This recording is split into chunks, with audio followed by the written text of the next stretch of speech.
नमस्कार दोस्तों, आज सुनते हैं बुधवार की व्रत कथा।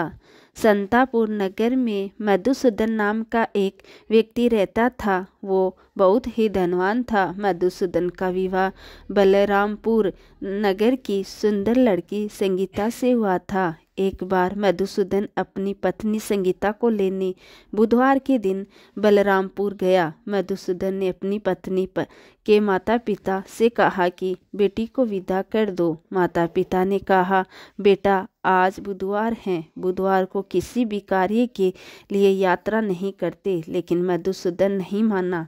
उसने ऐसी शुभ अशुभ बातें को न मानने की बात कही और फिर उसने अपनी पत्नी को लेकर बैलगाड़ी से यात्रा प्रारंभ कर दी।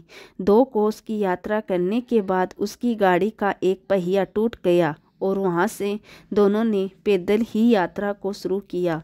रास्ते में संगीता को प्यास लगी। मधुसूदन उसे एक पेड़ के नीचे बैठाकर जल लेने चला गया। थोड़ी देर बाद जब मधुसूदन कहीं से जल लेकर वापस आया तो वो बहुत हैरान हो गया, क्योंकि उसकी पत्नी के पास उसकी ही शक्ल सूरत का एक दूसरा व्यक्ति बैठा था।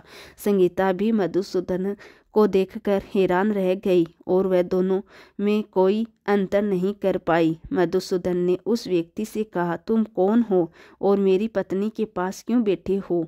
मधुसूदन की बात सुनकर उस व्यक्ति ने कहा, अरे मेरे भाई, यह मेरी पत्नी संगीता है। मैं अपनी पत्नी को ससुराल से विदा करके लाया हूँ। लेकिन तुम कौन हो जो मुझसे ऐसा प्रश्न कर रहे हो? मधुसूदन ने कहा, तुम जरूर कोई चोर या ठग हो। ये मेरी पत्नी संगीता है। मैं इसे पेड़ के नीचे बैठाकर पानी लेने गया था। इस पर उस व्यक्ति ने कहा, अरे भाई, तुम झूठ क्यों बोल रहे हो? संगीता को प्यास लगने पर जल लेने तो मैं गया था। मैंने तो जल लाकर अपनी पत्नी को पिला भी दिया। अब तुम चुपचाप यहाँ से चलते बनो, नहीं तो किसी सिपाही को बुलाकर तुम्हें पकड़वा दूंगा। दोनों एक दूसरे से लड़ने लगे। उन्हें लड़ता देखकर बहुत से लोग वहां इकट्ठे हो गए। नगर के कुछ सिपाही भी वहां आ गए।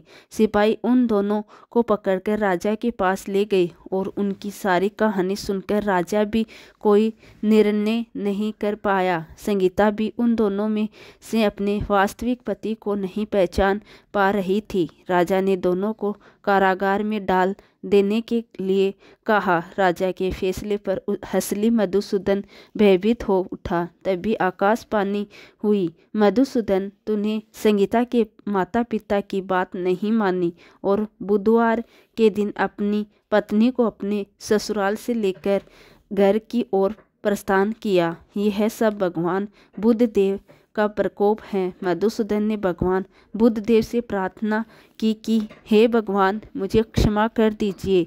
मुझसे बहुत बड़ी गलती हुई है। भविष्य में मैं कभी ऐसा नहीं करूँगा। मधुसूदन की प्रार्थना करने से भगवान बुद्ध देव ने उसे क्षमा कर दिया और तभी दूसरा व्यक्ति राजा के सामने से गायब हो गया। राजा और दूसरे लोग इस चमत्कार को देखकर हैरान रह गए। भगवान बुद्ध देव की इस अनुकंपा से राजा ने मधुसूदन और उसकी पत्नी को सम्मानपूर्वक विदा किया। दोनों संतापुर की ओर चल दिए। मधुसूदन और उसकी पत्नी दोनों बुधवार को व्रत करते हुए आनंद पूर्वक अपना जीवन बिताने लगे और इसी तरह भगवान बुद्ध देव की कृपा से उनके यहाँ खुशियाँ बरसने लगी।